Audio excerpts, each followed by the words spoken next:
Thank you, Mr. Chairman. Thank you. Now I recognize the gentleman from South Carolina, Mr. Gowdy, for 5 minutes. Thank you, Mr. Chairman. Inspector General Lennox, did you desire to interview Secretary Clinton as part of your investigation? Yes, we did. And were you able to do so? No, we were not. And how was it communicated to you that you were not going to be able to do so? Through her counsel, David Kendall had sent a letter to one of the team leaders on the report. Is that letter available for Congress to inspect? You know, I'll go back and check, but I'll have to get back to you on that. I mean, it certainly exists. If it's legal to provide it to you, sure. Well, let's do this then. Let's fast forward and let's assume that you were able to interview her. Why did you seek to interview her, and what questions specifically would you have asked? Well, the focus of our report was not about classified information. The focus of our report was how the department, over the past 20 years, addressed records preservation and cybersecurity. You know, we were looking at whether or not there was a rule the department issued in 2005 requiring that employees use departmental systems. She used a non-departmental system, her server, to conduct official government business, and we wanted to ask her questions about that, whether she had approval, who approved it, and so forth. We also, so we wanted to get her perspective on those issues, among others. So let me see if I have this right. The Inspector General for the State Department wanted to interview a former Secretary of State. That's correct. And that request was declined. Yes.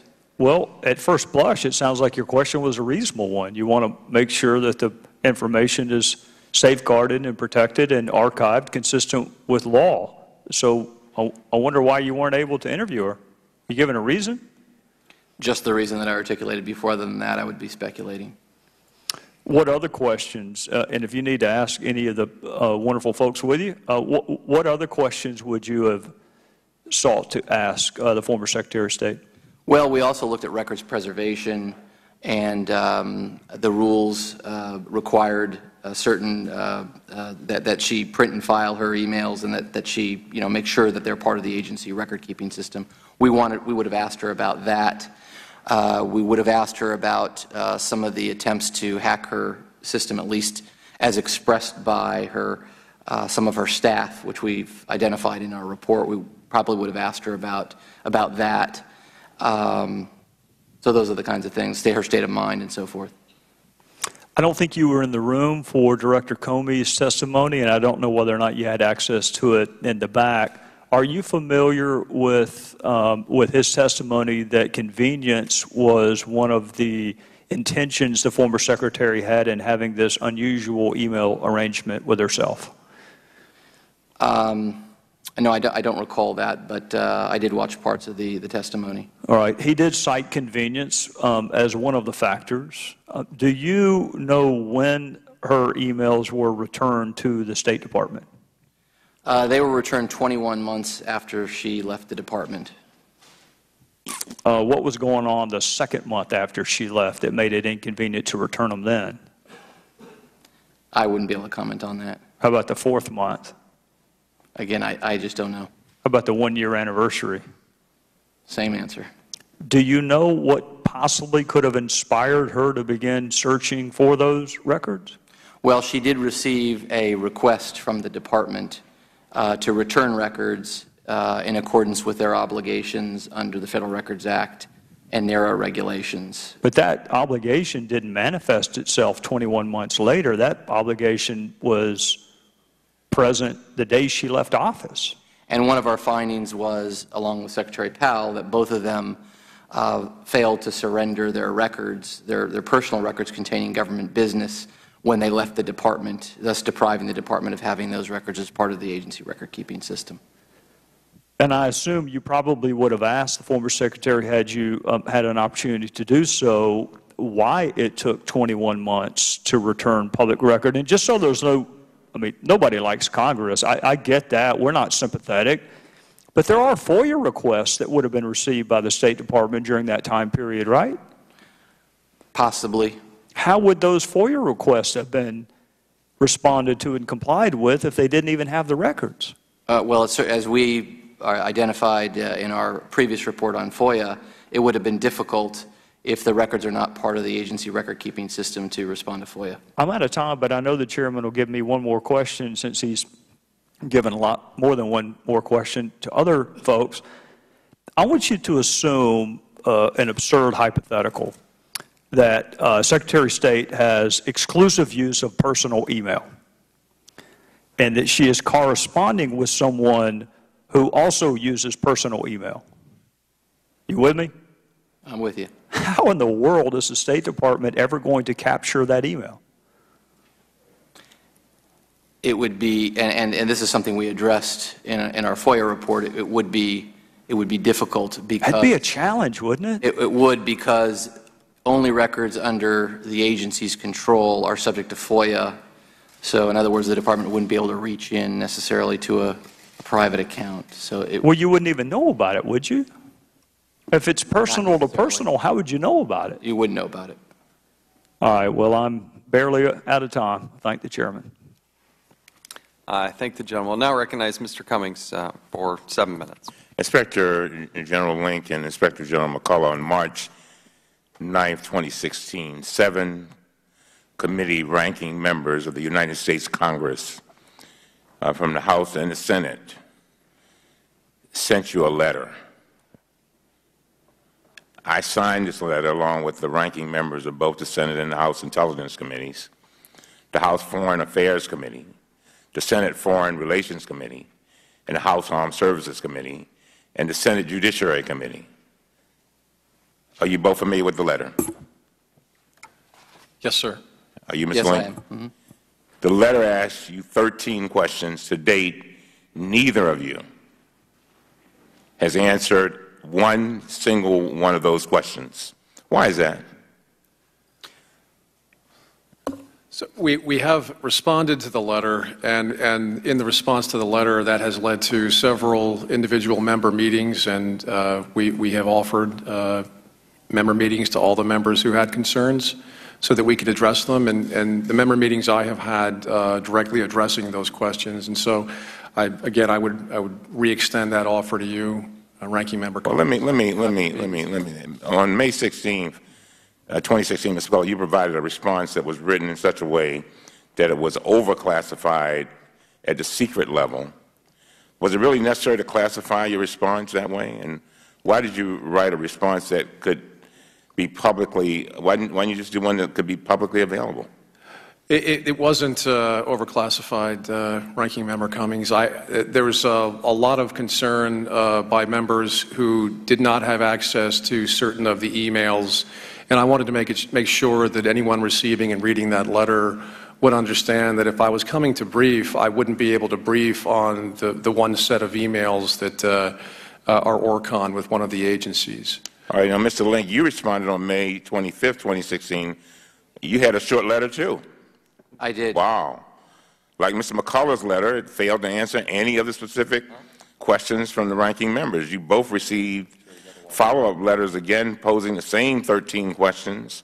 Neither of you responded to those letters. And so I guess your answer is the same. You all talk to each other about how you all are going to coordinate not responding to members of Congress, ranking members at that? Well, the underlying issue in those letters was accusing our office of bias, and I think we responded in our letter that we conduct ourselves with the highest integrity, and I can vouch for my staff. We are obviously focused on where the facts lead.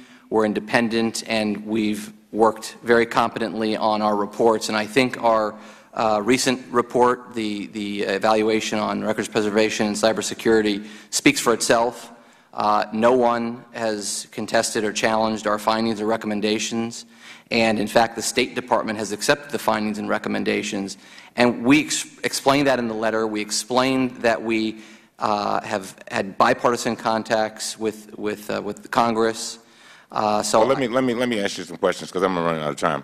Other than through official press statements, have you or anyone in your office, with the knowledge of the office, provided any information regarding the review of Secretary Clinton's emails to the news media? Well, we, like every other IG office, have a press office. And when we get press inquiries, we respond to them. We respond to them appropriately. We would never, So the answer we would is never yes. release. Well, of course, just like every other IG office, if someone asks about our findings or is misinterpreting, what we're doing, we'll respond to it. But we've never released any confidential information or have been inappropriate. Okay, have you or your offices given any information, written or oral, regarding the review to the Republican congressional members or staff that your offices have not made available simultaneously to the Democratic congressional members of staff? No. We're bipartisan. Always. We've been bipartisan, bicameral Absolutely. at every step with our congressional notifications. I believe there was a blip on one occasion. It was unintentional, where one side, and I think there was a briefing where the members or the staffers had requested the other side not be there. We briefed one side and then offered the exact same briefing to the other. But otherwise, we've made every attempt to be bipartisan and bicameral with all of our reporting and all of our briefings. We've done a number of briefings.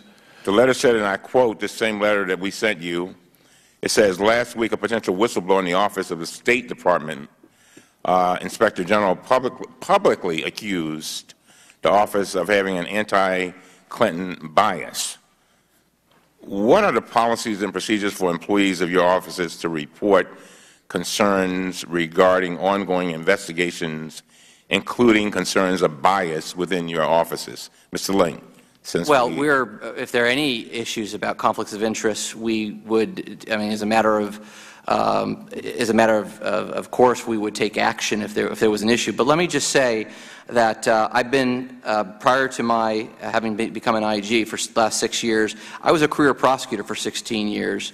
And the principles of integrity and honesty are of utmost importance to me and to my work.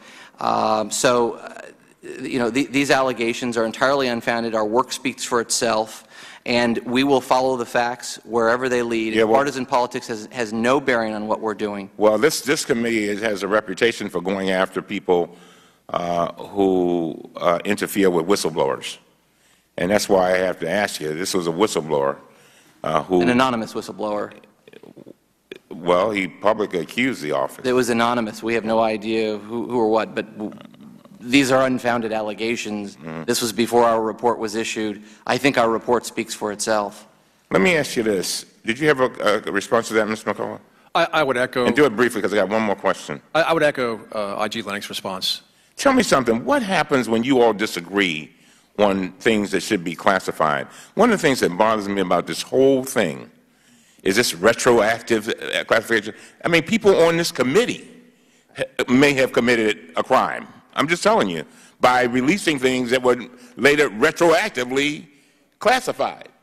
How do we deal with that? What can we do to try to clear that up? And what happens when you all disagree with each other? So in terms of when our departments or when we disagree as IGs?